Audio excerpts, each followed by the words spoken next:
Il vivait en dehors des chemins forestiers. Ce n'était nullement un arbre de métier.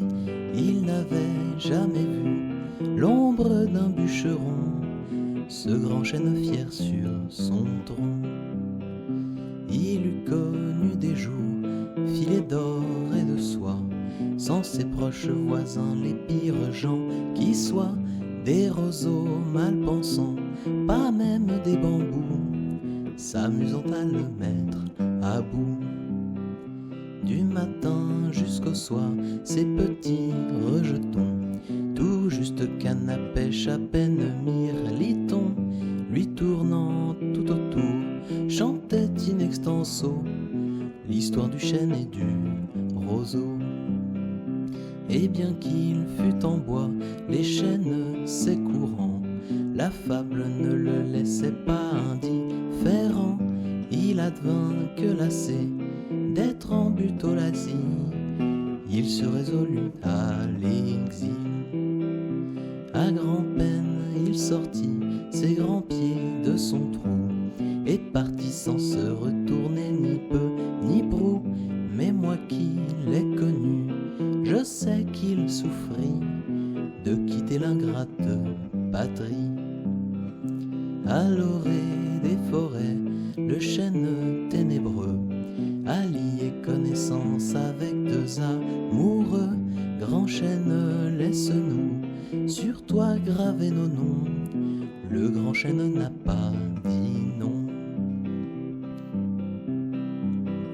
Quand ils eurent épuisé leur grand sac de baisers, quand de temps s'embrasser leurs becs furent usés, ils ouïrent alors, en retenant des pleurs, le chêne contant ses malheurs.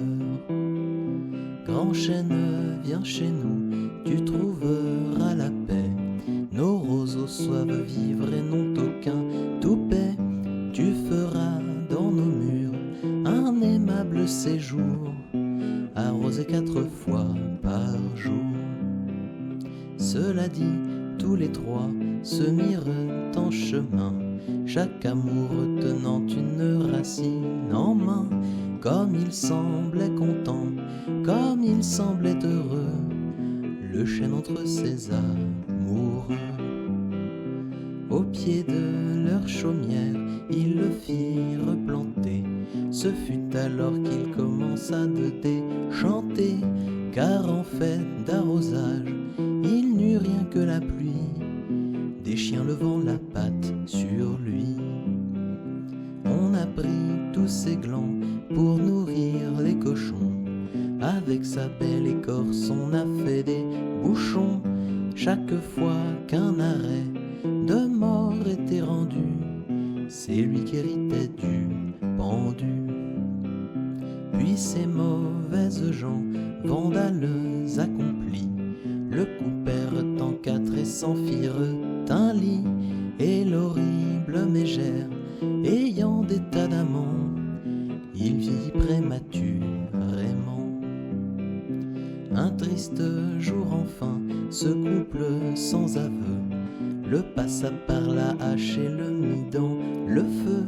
Comme du bois de caisse, amère destinée, il périt dans la cheminée.